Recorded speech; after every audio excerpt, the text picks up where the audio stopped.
Здравейте на всички, това е моят втори туториал на Access 2003. В него ще ви покажа как да въвеждате данни във вашата база данни и как да създавате форми, като използвате Wizard. Ще ви покажа също и как да променяте етикетите на формите, след като сме ги създали. И сега нека започнем с стартирането на нашата стара база данни от предния урок. Стартираме Personal и започваме да въвеждаме данните. В тази таблица ще въведем имената на служителите.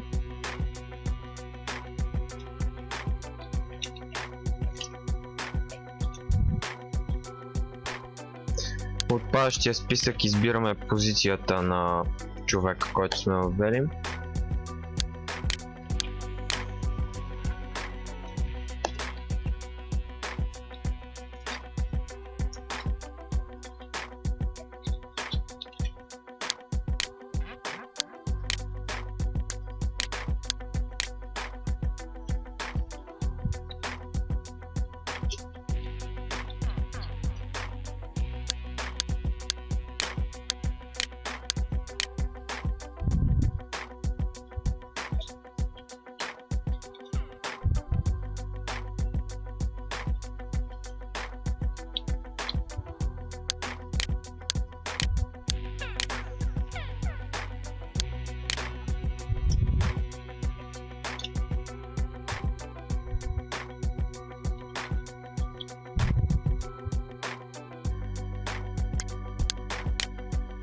И това е за първата си таблица. Затваряме. Сега отваряме таблицата за напитките Drinks и въвеждаме имената на напитките, които решим,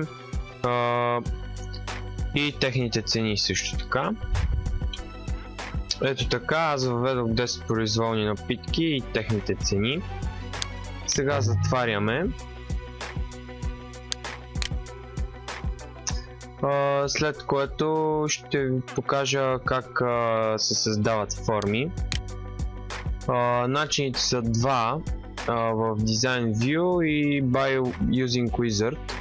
Ние ще създадем формата през Wizard.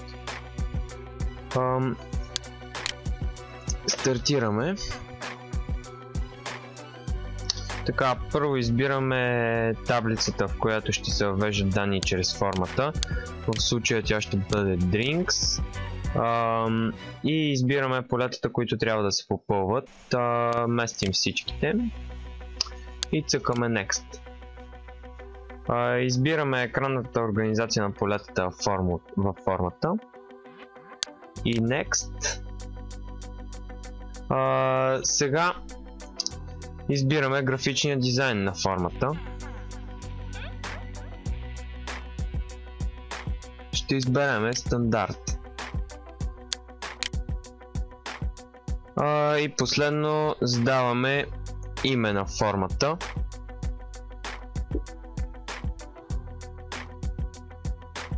Тя ще се казва Drinks. И цъкаме Finish. Това е нашата форма. Сега ще променим имената на етикетите с подходящи наименования на български език.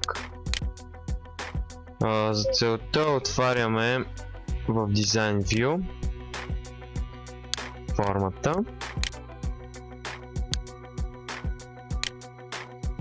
и преименуваме.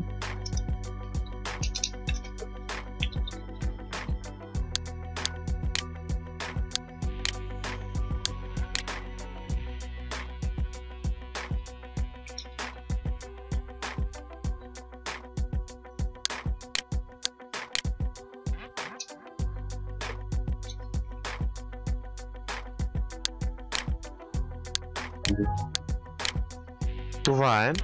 Ето така изглежда формата с променени етикети на български език. И сега последно ще ви покажа как да създадем форма, която да въвежда данни в таблица за поръчки Orders. Избираме отново Create Form by Using Wizard. Избираме таблицата Orders и местиме всички клетки.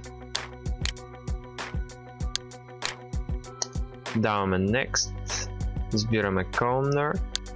Next. И избираме този път Industrial, а не стандарт, за да разберем каква е разликата в дизайна, който ни предлагат от Microsoft Access 2003. И цъкаме Finish, като името остава Orders. Ето така изглежда нашата форма Orders.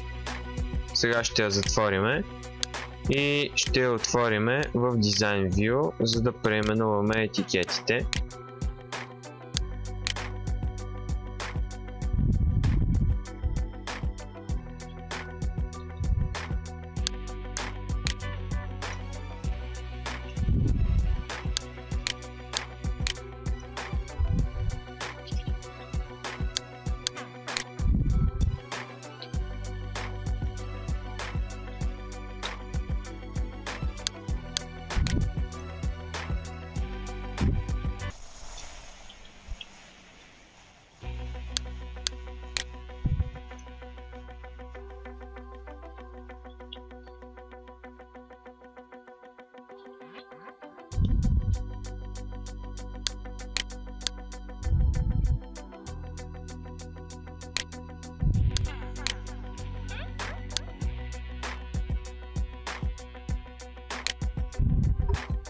И така,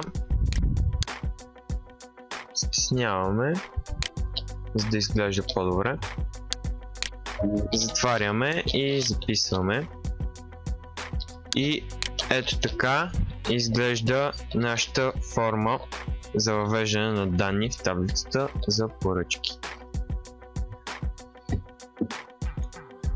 И това е всичко от моят втори урок Access Tutorial 2003. Ще се видиме в следващия урок. Довиждане!